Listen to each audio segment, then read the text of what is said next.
Podcasting from Dallas, Texas, I am Shireen, and this is the Yumlish podcast.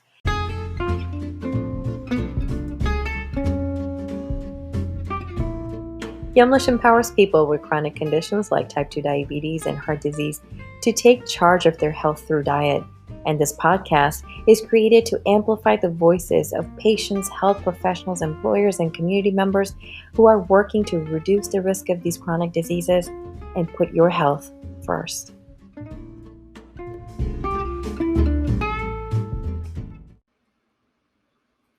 Registered Dietitian Joyce Verdejo speaks to us about her work in nutrition and specifically within diabetes care, her strong focus on the Latino community, the diversity and richness of foods within this community, her efforts to put bilingual posts together to make information more accessible, and widely held misconceptions around diabetes.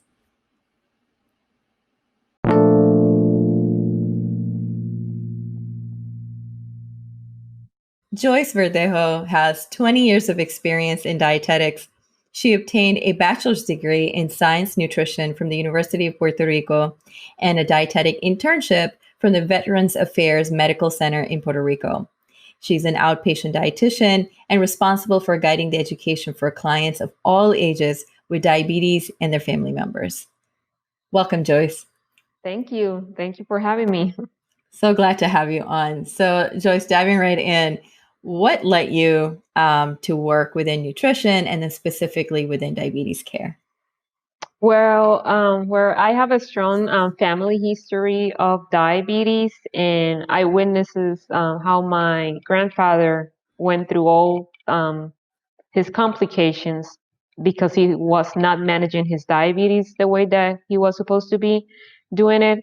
And also after that, my dad started having issues as well.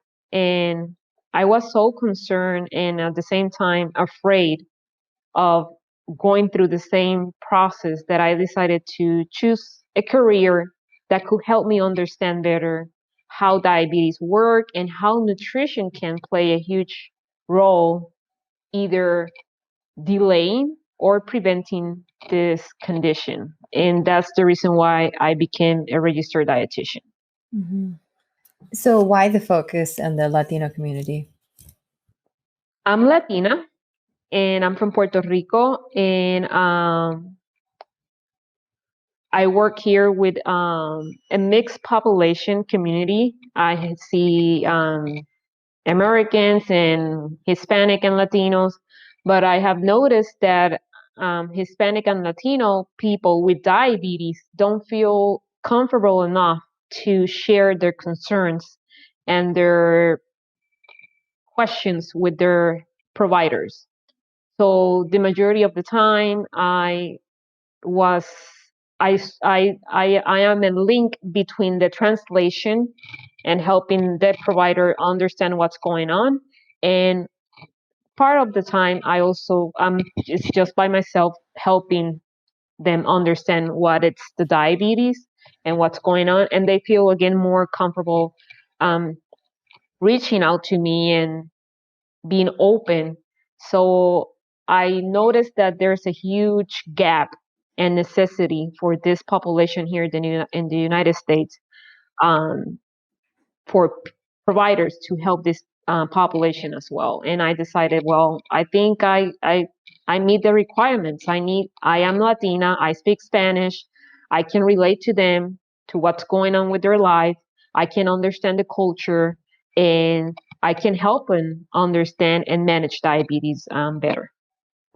Now, even when we talk about Latino foods, there's so much diversity across the board, right? Oh yeah. So within the community, there are variances in culture and diet. Which group do you largely speak to, and what are some of those variances? Well, I focus more on the Caribbean. I'm from Puerto Rico. It's an island in the Caribbean next to Cuba, Dominican Republic, Haiti. Um, so that's the population that I target more. But I have noticed also that I receive a lot of message and text from people from Venezuela and Mexico. So that doesn't mean that I only work with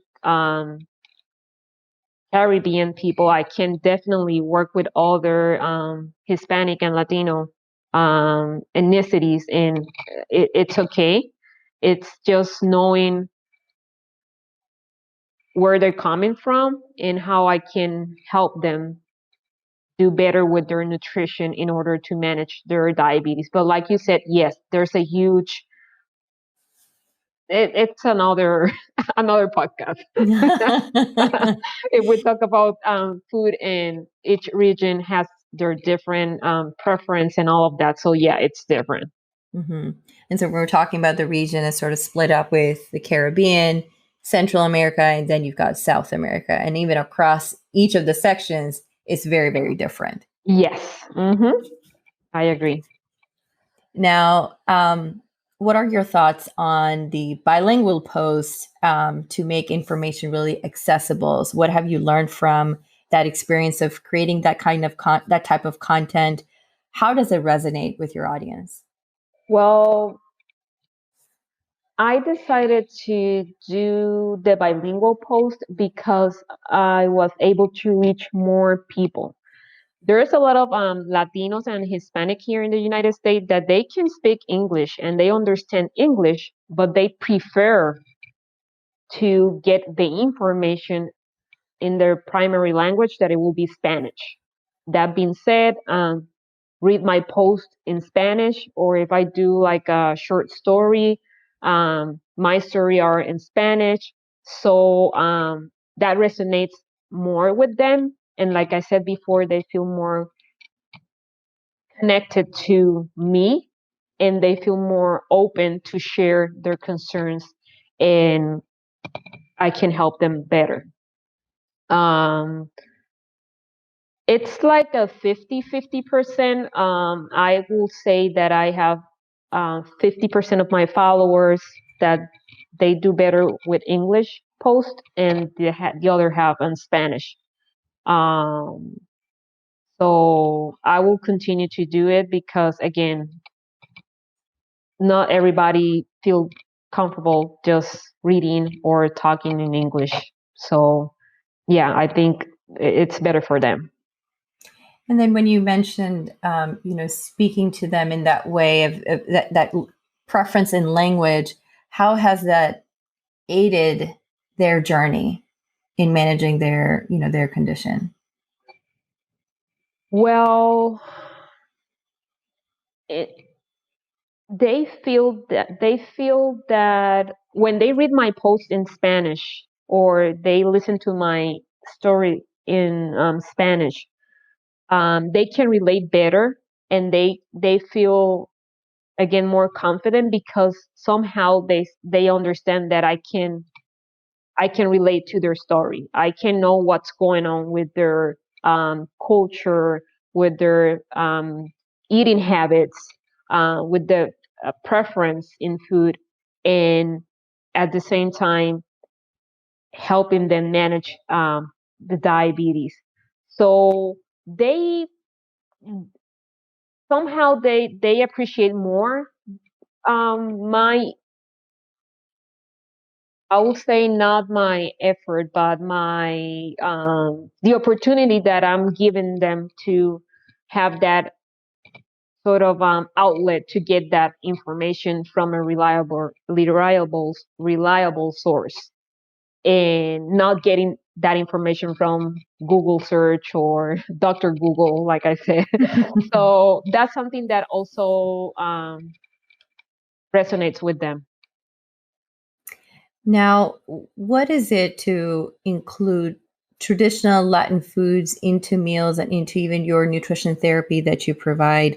What kinds of foods are you focused on? What kind of ingredients do you recommend or swaps that you recommend for such foods? This is a good question, and I'm glad that you bring this question because there is so many misconception about the nutrition when Mhm. on regard diabetes management.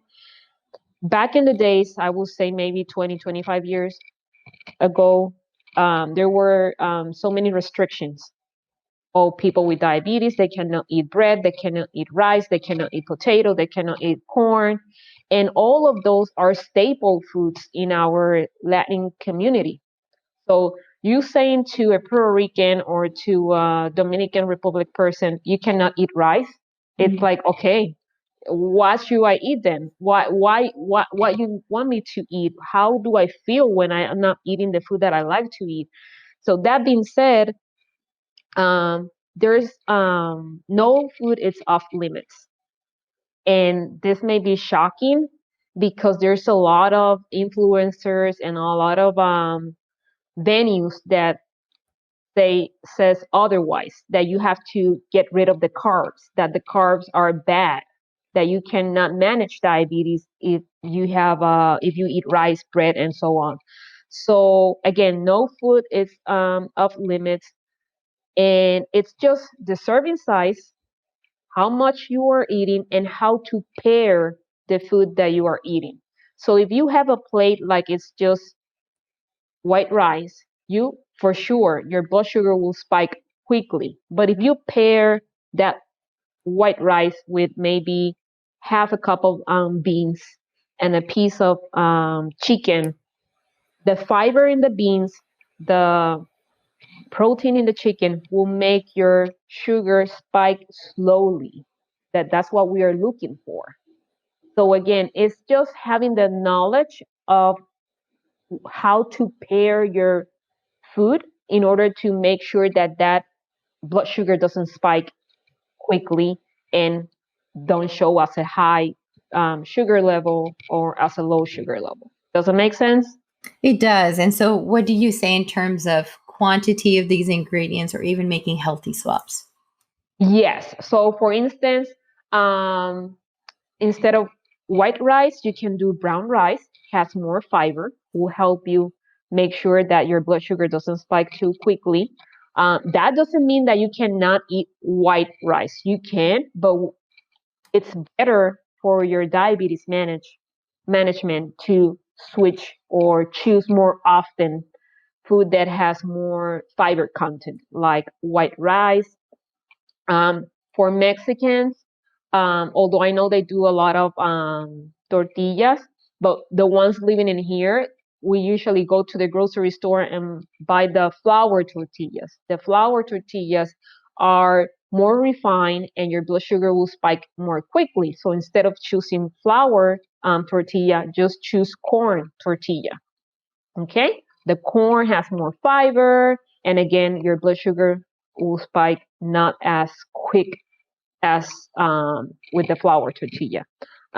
Also, Latinos, and this is on regard Puerto Rico and the Caribbean, we eat a lot of starchy vegetables like potatoes, yuca, malanga. There are names in Spanish that I don't remember. Sorry about that, the name in English. So yuca, malanga, that type of starchy vegetable, it's a good option. Instead of making fried potatoes, you can either bake them or do mashed potatoes, or if you have the means, you can buy an air fryer, and that's a good option to do your food that has more that it's cooked in oil, to do it using that type of device to get rid of the extra fat. So for instance, in Puerto Rico, we eat a lot of tostones. It's a plantain, green plantain, and it's literally fried in like 4 inches of oil. So you can imagine Right. you can have the same benefits, not the same benefits, let's see, the same flavor, and feel at home if you choose to do this with the air fryer instead of deep frying. So stuff like that, it's what we are trying to teach our population. Grilling, it's a good option. You can grill, you can bake, stew. You can cook your chicken like in a type of stew instead of deep frying, and get the benefits of the meat, but without the extra saturated fat that we know doesn't make good to people with diabetes. Mm-hmm. What are some of the widely held misconceptions or points of misinformation when it comes to nutrition? Misconception, this is a huge one because can interfere with what your healthcare team is trying to address, but the belief or the misconception that the person with diabetes may have can be a barrier between the Mm-hmm. physician and the patient. So we need to be careful about that. But one of them will be that if they don't feel sick, they don't visit the physician. In diabetes, and I can say this because, like I said, my dad has diabetes. Um, you some days you don't show symptoms at all, but inside your body it's fighting a battle that eventually will let you have complications. And not because you're not seeing signs or symptoms, that means that you are doing fine. So making sure that you have your annual checkups, um, follow-ups with your physician, I think it's a most. Not rely on, okay, I don't feel bad, I don't feel like I'm sick, so there's no need to me to visit a physician. Don't wait until um, you have a problem. Be proactive because the only way you can manage diabetes and avoid complications is being proactive. If you wait on, okay, you see your signs and symptoms, it could be too late. Mm-hmm. It could be too late. A second misconception is that they want to manage diabetes with natural remedies. As Latinos, we have a lot of our grandparents, great grandparents, they believe in maybe cinnamon, special herb teas, um, you name it. It's a lot. But using that type of natural remedy will not help manage diabetes.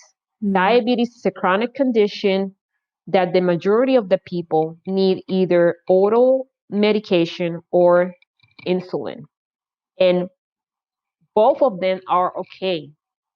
And they may be a um, the person with diabetes can be afraid, can be um, not into starting medication, but if they don't do so, they will see complications in the future. So relying on natural remedies will not help them either avoid diabetes or cure diabetes because unfortunately diabetes doesn't have any cure. Mm-hmm. So we need to deal with this. It's there and we need to deal with this. I will say that's the second misconception. And the third misconception, it's that they don't want to do medications. That it's related to using natural remedies. So medications, such as insulin, they're super afraid of insulin, and insulin has so many benefits for people with type 2 diabetes and can help them make their blood sugar be in range and be better. So I think that's the misconception. I actually make a post about insulin because it's a lot. I see a lot of people say, no, I don't want to do insulin. And for instance, I know that we are running short in time, but just a quick story. I saw this patient last week, 44 years old, type 2 diabetes for 14 years. And he came to the hospital because he wasn't talking well and he had a stroke. His A1C was 16%. Oh my. So that's double what we are looking for. We are looking for 7% or less.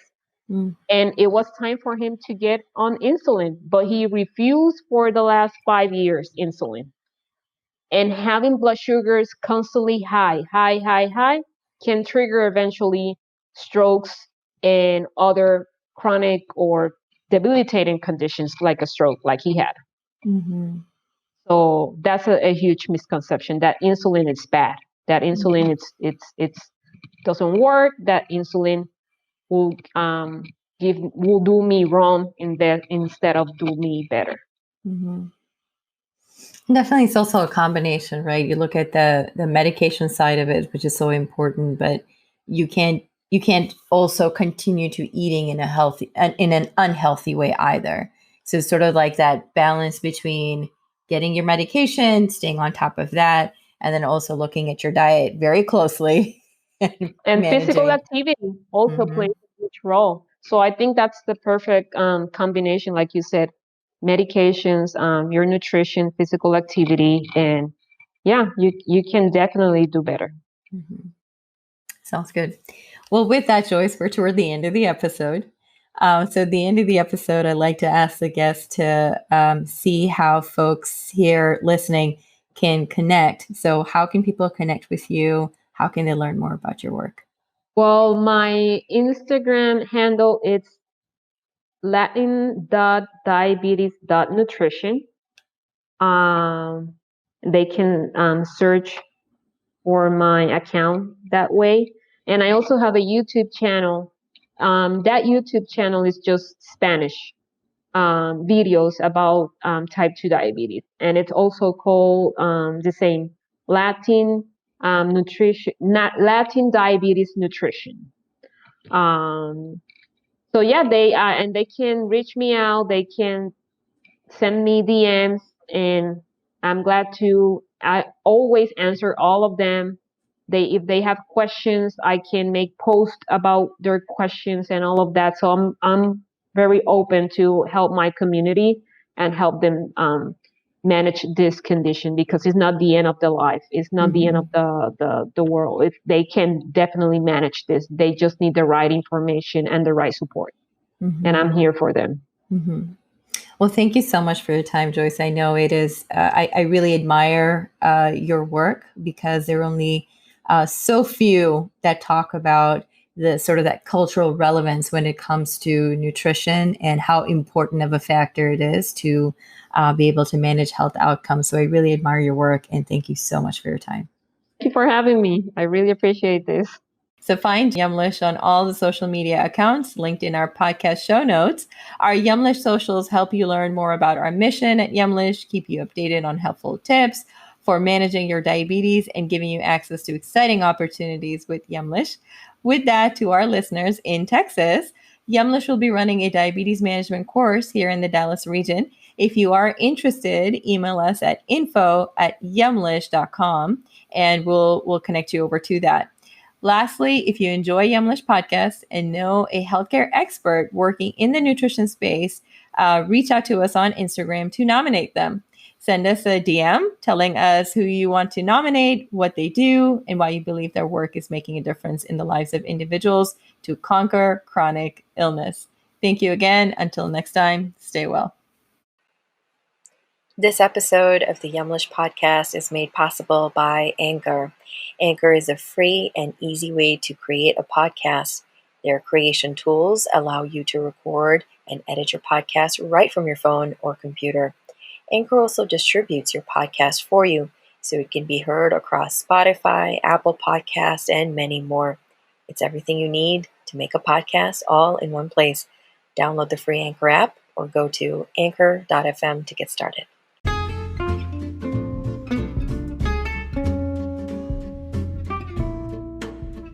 Thank you for listening to the Yumlish podcast with Shireen. If you like our show and want to learn more, you can find information at yumlish.com. You can also leave us a review here. We will see you at the next one. And remember, your health always comes first.